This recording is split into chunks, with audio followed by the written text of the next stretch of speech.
दोस्तों नमस्ते। दोस्तों मैं डॉक्टर नित्यानंद। दोस्तों आज हम लोग बात करने वाले हैं महिलाओं में एक कॉमन सी बीमारी पाई जाती है अक्सर, प्रोलैप्स ऑफ यूट्रस या फिर डिस्प्लेसमेंट ऑफ यूट्रस। तो दोस्तों आज समझेंगे प्रोलैप्स ऑफ यूट्रस होता क्या है, इसके कारण क्या होते हैं, इसमें लक्षण क्या आते हैं। साथ ही साथ समझेंगे यदि किसी महिला को प्रोलैप्स ऑफ यूट्रस है तो होम्योपैथी में क्या इफेक्टिव मेडिसिन है, फिर उसका मैनेजमेंट क्या करें, हम लोग क्या पेशेंट को एडवाइस करते हैं ताकि उसका डिस्प्लेसमेंट या प्रोलैप्स ऑफ यूट्रस जल्द से जल्द सही हो जाए। तो दोस्तों एक मैंने रफली यूट्रस का पिक ड्रॉ किया है। इसको कुछ मसल्स स्ट्रेंथ प्रोवाइड करती हैं।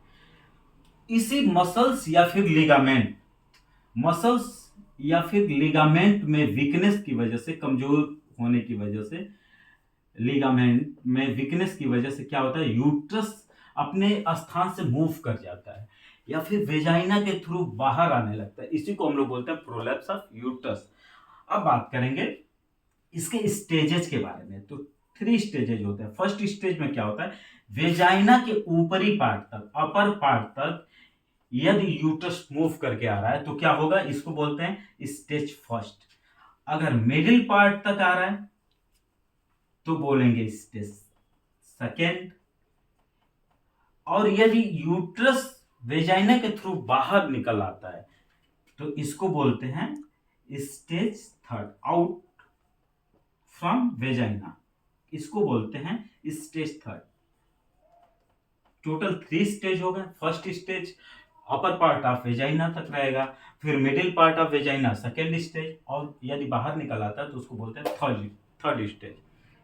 अब बात करेंगे इसमें इसका कारण क्या होता है, प्रोलैप्स ऑफ यूट्रस का कारण क्या होता है। पहला कारण होता है यदि ज्यादा एज में, एट एज, अगर ज्यादा एज में कंसीव करती है महिला तो क्या होता है, उसका लिगामेंट या फिर मसल रप्चर, इंजरी होने के चांसेस ज्यादा होते हैं, ट्रॉमा ऑन लिगामेंट।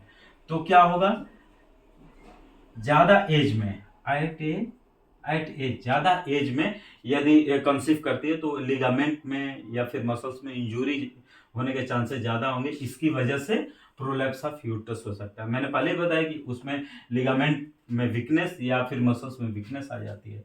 पहला रीजन हो गया।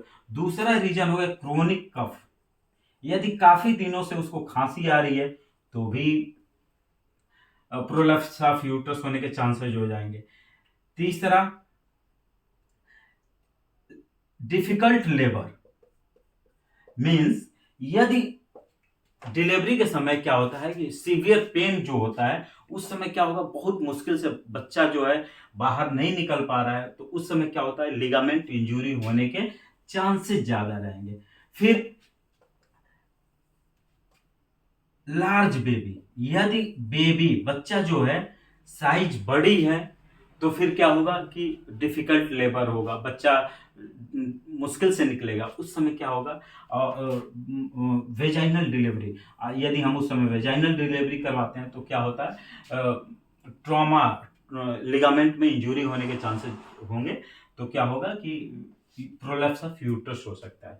नेक्स्ट जो रीजन है, क्रोनिक कॉन्स्टिपेशन, यदि पेशेंट को काफी दिन से कॉन्स्टिपेशन मतलब लाइटिंग कड़ी होती है तो भी क्या होगा, प्रोलैप्स ऑफ यूट्रस होने के चांसेस हो जाते हैं। अब बात करेंगे सिम्टम्स क्या आएंगे, लक्षण। ये तो हमने कारण देख लिया, अब देखते हैं लक्षण क्या आएंगे, सिम्टम्स महिलाओं में क्या। पहला जो सिम्टम्स आएगा, सिम्टम्स पहला जो सिम्टम्स आएगा, हैवीनेस, हैवीनेस ऑन पेल्विस, मतलब पेल्विस जो रहेगा, लोअर पार्ट एब्डोमेन का रहेगा, वहां पे हैवीनेस आएगा। दूसरा जो रीजन होगा, फ्रीक्वेंट मिक्चुरेशन, मतलब जल्दी जल्दी उसको पेशाब महसूस होगा, फ्रीक्वेंट मिक्चुरेशन, पेशाब जल्दी जल्दी महसूस होगा। फिर क्या होगा, sensation as if sitting on ball, as if, ऐसा पेशेंट को फील होगा कि वो किसी बॉल पे बैठी हुई है। फिर क्या होगा कि उसका सेंसेशन ऑफ, नेक्स्ट जो होगा, sensation of vagina rubbing to cloth, ऐसा लगेगा कि जो उसका वेजाइना है वो क्लॉथ जो पहनी हुई है उसको रब कर रहा है, मतलब रगड़ रहा है। इस तरह के सिम्टम्स आएंगे तो हम लोग बोलते हैं कि उसको प्रोलैप्स ऑफ यूट्रस है। फिर इसको अच्छा एक और कंफर्म के लिए एक डायग्नोसिस करवा लेते हैं, यूएसजी ऑफ लोअर एब्डोमेन। इससे क्लियर हो जाता है, यूएसजी ऑफ लोअर एब्डोमेन से ये जांच है, यूएसजी ऑफ लोअर एब्डोमेन, इससे क्लियर हो जाता है कि प्रोलैप्स ऑफ यूट्रस है। ये भी पता चल जाता है किस स्टेज में, फर्स्ट स्टेज है, सेकेंड स्टेज है, थर्ड स्टेज है। अब बात करेंगे इसमें मेडिसिन कौन सी चलती है, कौन सी ऐसी होम्योपैथी मेडिसिन है जो बहुत इफेक्टिव वर्क करती है। पहली जो मेडिसिन है जो मैं खुद फ्रिक्वेंटली प्रिस्क्राइब करता हूँ, सीपिया 30। सीपिया 30 में क्या होता है कि सेंसेशन ऑफ वियरिंग डाउन, ऐसा सेंसेशन ऑफ वियरिंग डाउन, ऐसा लगेगा कि कुछ बाहर निकल रहा है, वेजाइना से कुछ बाहर निकल रहा है। और इसके लिए पेशेंट क्या करेंगे, मस्ट क्रॉस द लेग, अपने लेग को ऐसे क्रॉस करके बैठेंगे।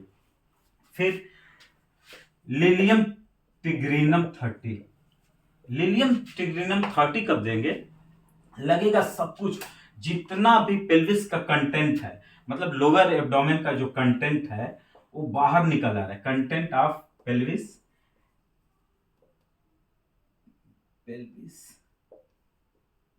Entire content of pelvis expel, मतलब बाहर निकल रहा है, इस तरह की फीलिंग आएगी। और डिफिकल्ट इन पास यूरिन, और constant desire to pass urine, और उसको बार बार यूरिन जाने की इच्छा होगी। ऐसा लगेगा कि सब कुछ बाहर निकल रहा है और बार बार यूरिन जाने की इच्छा होगी, उस समय लिलियम टिग्रिनम देंगे। जो नेक्स्ट मेडिसिन है पोडोफाइलम 30। पोडोफाइलम 30 में क्या है, prolapse of uterus after child birth, मतलब बच्चा होने के बाद यदि प्रोलैप्स ऑफ यूट्रस है तो उसमें बहुत ही इफेक्टिव वर्क करती है। Prolapse of uterus after child birth, मतलब बच्चा होने के बाद, वेजाइनल डिलीवरी के बाद यदि प्रोलैप्स ऑफ यूट्रस है तो पोडोफाइलम। जो नेक्स्ट मेडिसिन है स्टैनममेट, ये भी बहुत ही इफेक्टिव है। इसमें क्या होता है कि जो मसल्स हैं यूट्रस के, एक करता क्या है, यूट्रस के मसल्स एंड लिगामेंट को स्ट्रेंथ प्रोवाइड करता है, स्ट्रेंथ प्रोवाइड करता है, प्रोवाइड करता है यूट्रस के मसल्स को और लिगामेंट को स्ट्रेंथ प्रोवाइड करता है। साथ ही साथ प्रोलैप्स ऑफ यूट्रस जो होता है वो जब aggravated during stool,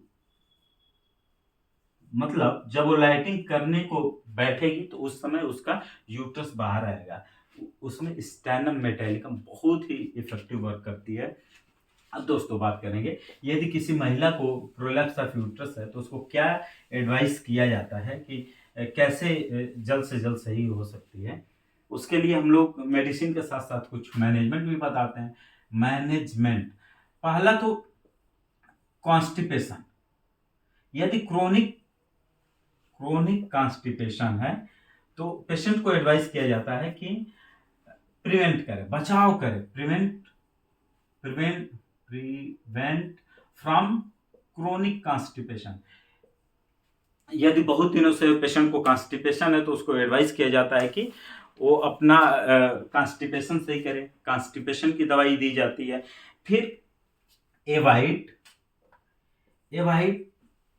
heavy weight lifting, patient को बोला जाता है बहुत ज्यादा वजन न उठाए, पेशेंट को वजन उठाने से भी मना किया जाता है। साथ ही साथ यदि क्रोनिक कफ है, हमने बताया कि एक रीजन खांसी का भी है, यदि खांसी उसको ज्यादा आता है तो प्रोलैप्स ऑफ यूट्रस के चांसेस ज्यादा हो जाते हैं। तो यदि क्रोनिक कफ है तो इसका ट्रीटमेंट करें। ताकि क्रोनिक कफ सही हो, तो काफ़ी चांस है उसका प्रोलैप्स ऑफ यूट्रस सही होने के।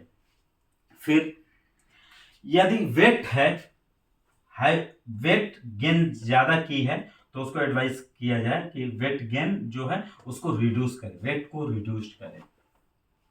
बीएमआई का मैंने एक वीडियो बनाया, उस पर जाके देखा जा सकता है कि नॉर्मल वेट क्या होता है और वेट एक्सेस वेट कैसे पता करें कि हमारा वेट एक्सेसिव है या नॉर्मल है। इसके लिए बीएमआई या बॉडी मास इंडेक्स, इसके लिए मैं एक वीडियो बना चुका हूँ। Thank you.